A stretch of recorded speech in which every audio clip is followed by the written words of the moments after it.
What's up, everybody? It's your boy Hugh here from Creator. I'm here with Devlin from Gimbal Guru. What are we doing here, Devin? We're here at the Griffith Observatory. We're going to play with our new Rover, the Guru 360, the Insta 360 Pro, the Moza Guru 360 Air Stabilizer.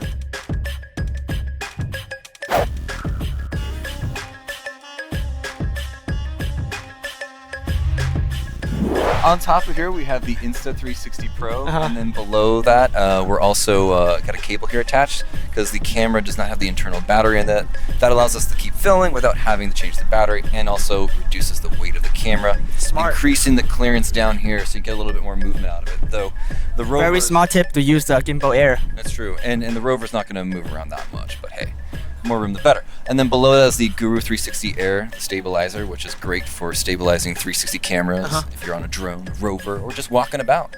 And then below that is the black stand, which in future designs will be adjustable, or we'll have a scissor lift to raise and lower it automatically from the remote here. Nice. And then as we go further down, we have the battery down here. Let me pull that up because it's not in view, but this is a battery we just got off Amazon. It was recommended by the Insta 360 Pro people.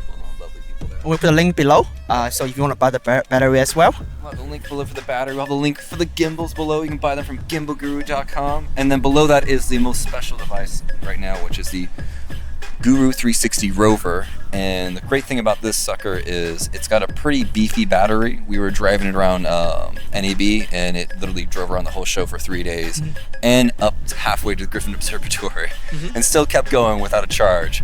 Nice. But we do have charged up since then, and in terms of the actual length of battery time, we don't fully really know. Other than that, it's very deep. It can keep going longer than you want to. Okay. But we'll eventually find those numbers out for everyone. Can you move it for us? Just show us the omnidirectional feature. Let me move for you. Yeah. And we're gonna rotate 360 degrees. So these wheels are specially designed so that it can move in any direction. So we're rotating 360 degrees in the same spot. We can do that in any direction we want to. Nice. We can do it faster or slower, of course. We can also move. Well, make it more apparent here. Let's put it sideways here. We can also move left to right, but we're actually, well, I guess this is my left. Right. And right. And we can move diagonal? Correct. Oh yeah, we'll do diagonal here. Here we go, forward, diagonal. We're going diagonally backwards, and we'll go diagonally forwards here. Okay. Well, depends on your orientation. That is very amazing. So we can go really complicated. We can sort of whoa. Drift. So I never see the Rover can do stuff like that. So that is really give us an advantage to move through tight space and also create impossible motion. Correct. Nice. So is that a special design of the wheel? Yeah, these are specially designed. They're called Macan wheels. Macan. I'll put the name up there. I'm probably mispronouncing it, but the idea is the wheels are at a 45. There's multiple wheels down there that are at a 45-degree angle, and then they push at a right angle against the surface, and physics happen at that point. But there's a great Wikipedia article that could probably do a better job than I will ever do explaining this on a video. Nice.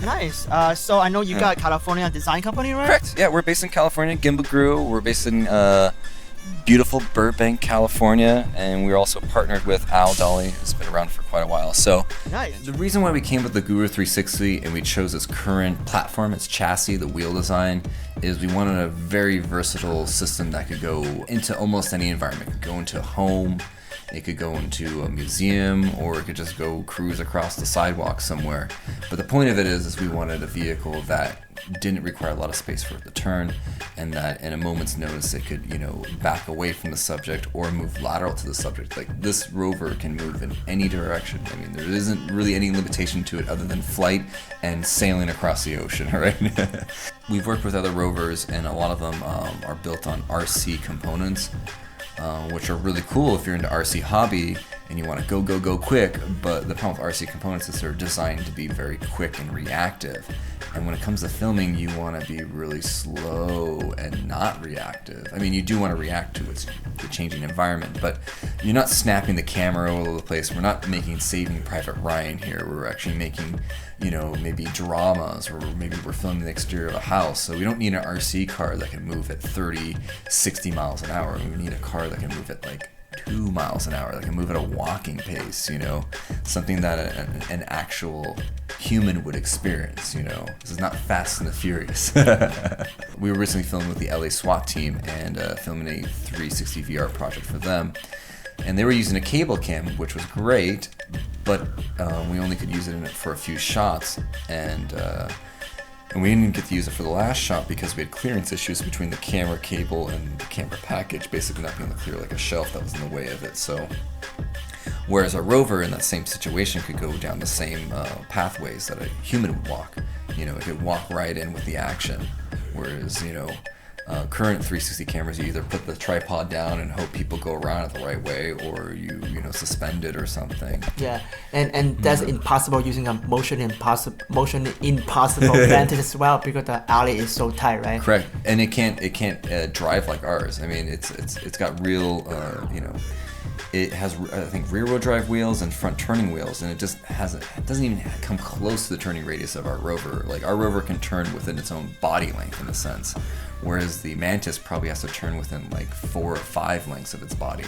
You know, we can move laterally to the subject, whereas there's no Rover out there that can move laterally. So I mean, we can get into the action and get out of the action. Like, you know, if we choreographed it with the actors and talent, we could do probably some very interesting camera interactions. You know, the most amazing thing to me is that I've been wanting to see 360 cameras move more dynamically, and we made a gimbal to help with that. But unfortunately, the gimbal still needs another platform to get the gimbal and camera somewhere. So with this Rover, people will now have a chance to really not be limited by, you know, operator being in view anymore. You know, like, now the operator can be out of the view and be able to get the shots you want to get without having to do some weird complicated stitching or trying to hide the operator or some weird thing, you know.